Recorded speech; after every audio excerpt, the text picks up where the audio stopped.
بسم اللہ الرحمن الرحیم الحمدللہ رب العالمین والصلاة والسلام علی رسولہ الامین رب اشرح لی صدری ویسر لی امری واحلل عقدۃ من لسانی یفقہوا قولی۔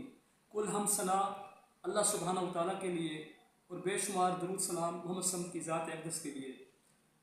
آج میں جن کا تذکرہ کر رہا ہوں یہ میری خوش نصیبی سمجھتا ہوں کہ میں ان کا تذکرہ کر رہا ہوں جو محمد صلی اللہ علیہ وسلم کے پیارے نواسے امام حسین رضی اللہ تعالیٰ عنہ علیہ السلام کے بارے میں۔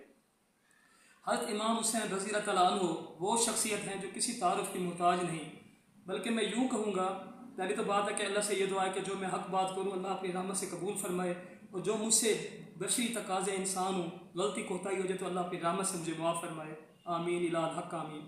حضرت امام حسین رضی اللہ تعالیٰ عنہ وہ ہستی ہیں کہ اگر اسلام کی بات کی جائے اور ان کا تذکرہ نہ کیا جائے تو اسلام نامکمل ہے۔ اگر ظلم کی بات کی جائے اور کربلا کا واقعہ کو یاد نہ کیا جائے یا تذکرہ نہ کیا جائے، ان کا ذکر نہ کیا جائے کربلا کا، تو پھر میں کہتا ہوں یہ بھی نامکمل ہو جاتی کہ وہ ظلم جہاں پہ، یعنی کہ ظلم کی اگر بات ہو تو کربلا ہم اس کا تذکرہ ضرور کریں گے کیونکہ ظلم کی انتہا ہوئی ہے وہاں پہ۔ اور اگر میں جنت کی بات کروں تو جنت بھی ان کے نام کے بغیر نامکمل ہے، ان کے ذکر کے بغیر نامکمل ہے، کیونکہ وہ جنت کے شہزادے ہیں، اس میں کوئی شک نہیں۔ حضرت امام حسین رضی اللہ تعالیٰ عنہ نبی علیہ السلام کے نواسے تھے، چھوٹے نواسے۔ امام حسن رضی اللہ عنہ بڑے نواسے تھے اور یہ چھوٹے نواسے تھے۔ اور حضرت امام حسین رضی اللہ کے بارے میں یہ کہا جاتا ہے کہ یہ کرسی کی جنگ تھی یزید کے مابین، ہرگز نہیں یہ کرسی کی جنگ تھی، یہ ظلم اور مظلومیت کی جنگ تھی، اور یہ ان کا جو وہ حق پہ تھے حضرت امام حسین رضی اللہ عنہ، وہ حق پہ نہیں تھا یزید۔ بات یہ ہے کہ جب نبی علیہ السلام کا فرمان مبارک ہے اور یہ ان کی تربیت ہے، ان کے بیٹے ہیں، اللہ کے نبی علیہ السلام جب فرما دیا کہ اللہ جو ان سے محبت رکھے ان سے اللہ آپ بھی محبت رکھو، اور جو ان سے بغض رکھے اللہ تم بھی ان سے بغض رکھو، اللہ کے بے شک معاف فرمائے، اس طرح کے الفاظ ہیں حدیث کے۔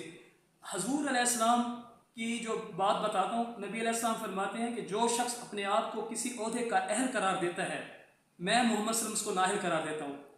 ان کو کرسی کی کوئی حشمت نہیں تھی، کوئی چاہت نہیں تھی، کوئی خواہش نہیں تھی۔ اگر شرافت کی بات کی جائے اور اس میں تذکرہ نہ ہو امام حسین کا تو شرافت نامکمل ہے۔ تو بات یہ وہ سادہ آدمی تھے، شریف النفس انسان تھے، بامروت انسان تھے، اور آپ یہ دیکھیں کہ والد کیسے انسان تھے، اس میں کوئی شک نہیں۔ جو 6-7 سال کی عمر میں تقریباً وہ ایمان لے کے آئے، بچوں میں سب سے پہلے ایمان لے کے آئے، حق بات کرنے والے، الحق کے بندے۔ حضور علیہ السلام کی جو بات میں نے آپ کو بتائی ہے، جب وہ کہہ رہے ہیں کہ جو شخص اپنے آپ کو کسی عہدے کا اہل قرار دیتا ہے میں محمد صلی اللہ علیہ وسلم اس کو نااہل قرار دیتا ہوں، تو امام حسین کو پھر کہاں سے پھر یہ کرسی کی چاہت تھی؟ جب ان کو خط لکھے گئے، جب کوفے والوں نے خط لکھے اور کوفہ دارالخلافہ بنایا سیدنا علی رضی اللہ تعالیٰ عنہ نے، جب لوگوں نے کہا کہ بھئی آپ ادھر آئیں اور ان سے محبت کا انہوں نے اظہار کیا، تو پھر وہ بھی شریف و نفس انسان تھے، بہت اچھے انسان تھے حضرت علی رضی اللہ تعالیٰ عنہ۔ تو ان کو خط لکھے، اور خط ایک نہیں لکھا، 2 نہیں لکھے، 3 نہیں لکھے، 4 نہیں لکھے، 5 نہیں لکھے، سینکڑوں خط لکھے یا ہزاروں کمی بیش اللہ معاف فرمائے، بوریاں بھری تھیں جو ان کے پاس خط پہنچے ان کے پاس۔ اب وہ بامروت انسان تھے، اور نبی علیہ السلام جب جا رہے تھے مسجد زرار، جب ان کو دعوت دی گئی کہ ہم ایمان لانا چاہتے ہیں، تو کیا نبی علیہ السلام نہیں جا رہے تھے؟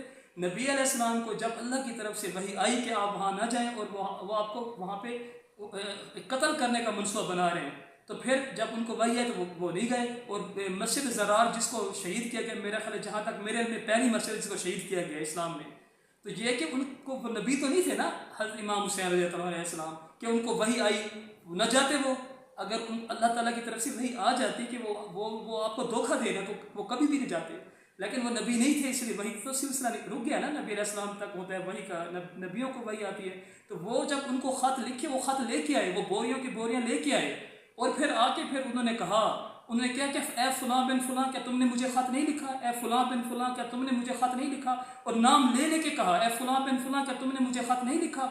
وہ تو اس طرح کھرے انسان تھے، سچے انسان تھے، بامروت انسان تھے، شریف و نفس انسان تھے، مجاہد تھے، اور حق کے پرستار تھے، اللہ کے پرستار تھے، اللہ کی پرست کرنے والے تھے، توحید والے تھے، اور نبی اسلام کے فرمودات پہ عمل کرنے والے تھے۔ وہ اس طرح کیسے وقاصتے؟ جب ان کو بلایا تو پھر وہ آئے ادھر، اور ان کے ساتھ پھر جو ظلم ہوا، اور ظلم کسی سے ڈھکا چھپا نہیں، ہر بندے کو پتہ ہے، اور ان کے پاس جو تلوار تھی، پھر ہزاروں کے لشکر میں گھسے ہیں وہ، اور ایسے لڑے ہیں کہ جیسے لڑنے کا حق ہے، اور ان کو پھر تلوار سے کوئی نہیں زہر کر سکا، ان کو تلوار سے کوئی شکست نہیں دے سکا، جب ان پہ سینکڑوں تیر انداز مسلط کیے اور ان پہ تیر مارے، اور میرا خیال ہے ان کی کوئی جگہ ایسی نہیں تھی جو تیر جہاں پہ نہ لگا ہو، اور جو جب وہ زخموں کی تاب نہ لا کے گرے تو پھر ان کو گردن پہ خنجر یا ان کو گردن ان کی وہ کی ہے، تو ان پہ کچھ یہ کم ظلم ہوا ہے؟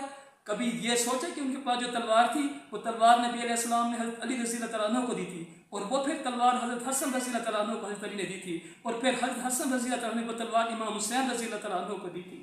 تو کسی نے یہ بھی سوچا یہ جو ان کے پاس تلوار یہ کس کی تلوار ہے اور کس کے ساتھ وہ مقابلہ کر رہے ہیں؟ یہ ظلم اور مظلوم کی جنگ تھی۔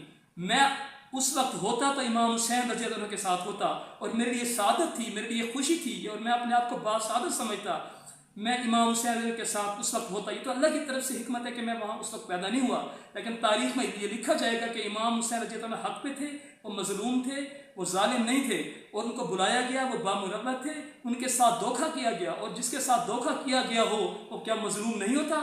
یا جنہوں نے خط لکھے تھے ان کو چاہیے تھا وہ کہتے کہ ہم نے خط لکھے ہیں، انہوں نے پھر وہ خط جو جلا دیے، وہ خط ہی نہیں جلے، وہ خیمے تک جلا دیے تاکہ پروف تک نہ ملے۔ تو یہ اور ان کا پھر جب سر کاٹا گیا ہے تو پھر عراق سے لے کے شام تک ان کا سر اٹھا کے گئے۔ کیا یہ انسانیت ہے؟ کیا یہ ظلم نہیں ہے؟ تو یہ کیا صفاقی نہیں ہے؟ تو اللہ تعالیٰ ہمیں، اور یہ حسینیت اور یزیدیت اس وقت بھی تھی اور آج بھی ہے، یہ ایک فکر ہے، یہ ایک سوچ ہے، ایک فلسفہ ہے۔ آپ یہ دیکھیں یہ جو ہم مسلمان ہیں یعنی کہ جو یہ دھوکہ کرتے ہیں، کیا دھوکہ دینا اسلام میں جائز ہے؟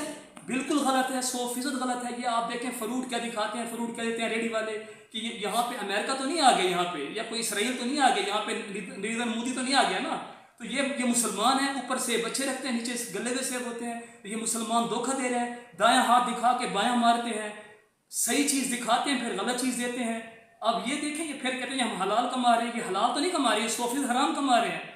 وہ ایک واقعہ ہے، اور وہ ایک بڑے اچھے انسان سے میں نے سنا، میں نے یہ بات ان سے سنی تھی، اور ایک دفعہ نہیں کئی دفعہ سنا ہے کہ ایک بزرگ کھڑے تھے، سفید داڑھی تھی، اور وہ ایک ریڈی پہ ان کے پاس ایک سیب کی پیٹی تھی اور وہ رو رہے تھے۔ میں نے پوچھا کہ کیوں رو رہے؟ تو اس نے کہا کہ میں ایک پیٹی لے کے آتا ہوں، میرا گزر بسر ہو جاتا ہے، میں اس کو بیچتا ہوں، میرے بچوں کا گزر بسر ہو جاتا ہے۔ اوپر سیب اچھے تھے، نیچے سیب سارے گلے ہوئے تھے۔ اب میں نے جو اوپر سیب دیکھے، جب نیچے میں نے دیکھا تو نیچے گلے رو رہا تھا وہ شخص۔ اور یقین کہ یہ مسلمانیت ہے، یہ انسانیت ہے۔ کبھی یہ سوچے کہ آپ کس کے بندے ہو؟ اللہ کے بندے ہو، اور کس نبی کے امتی ہو؟ کیا آپ کو یہ جائز ہے کہ آپ دھوکہ کریں؟ کہ یہ دھوکہ دینا اچھی بات ہے؟ کیا اللہ آپ سے خوش ہوگا؟ کیونکہ اللہ تعالیٰ خوش بھی ہوتا ہے، ناراض بھی ہوتا ہے، اللہ کی رضا بھی ہے، اللہ کی ناراضگی بھی ہے۔ یہ چیز سوچنی چاہیے ہمیں کہ ہم اللہ کو خوش کریں یا اللہ کو ناراض کریں۔ تو یہ ہمیں فیصلہ کرنا چاہیے۔ کہکا شیطان کی طرف سے ہے اور مسکرانا اللہ کی طرف سے ہے۔